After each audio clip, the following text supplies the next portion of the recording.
अरे जी, आपको इतनी हिम्मत कहाँ से मिलती है? मैं बात बात पर हार मान जाता हूँ।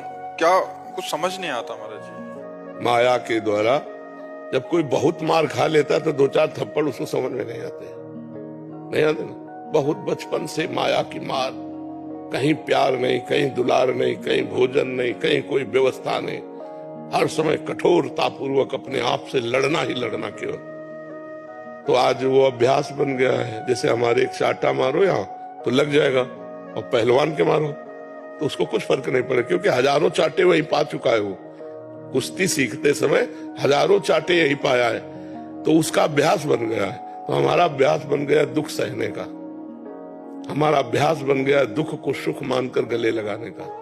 हर विपत्ति, हर प्रतिकूलता, हर दुख को अपना यार मानकर उसे सह जाना।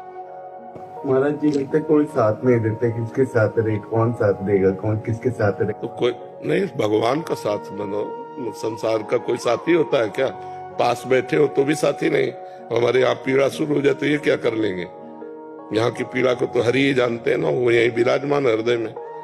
तो अपना आनंद देने लगेंगे। पीड़ा एक तरफ है, आनंद एक तरफ है। तो हम आनंद वाले हैं तो भगवान के आनंद में डूब गए, तो पीड़ा अपने आप कट गई, पीड़ा का समय निकल गया। ऐसे ही आनंद स्वरूप भगवान में जब चित्त है तो सब प्रपंच के दुख झेलते हुए आराम से पार हो जाते हैं। इसलिए कहते हैं अध्यात्म के बिना जीवन मृत जीवन।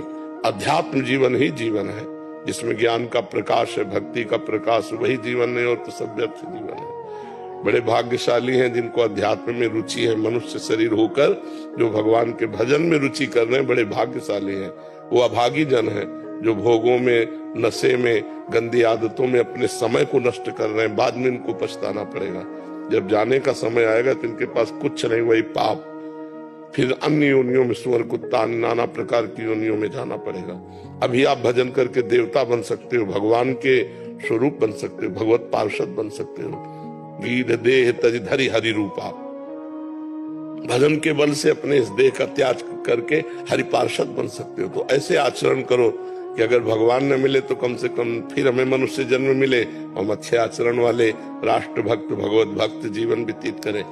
कोई यहाँ मित्र नहीं है, कोई यहाँ साथी, सब अपने स्वार्थ का मित्र है। एक स्वार्थ रहित अगर कोई प्रेम करने वाला है तो भगवान है, भगवान के प्रेमी जन है, दूसरा कोई नहीं।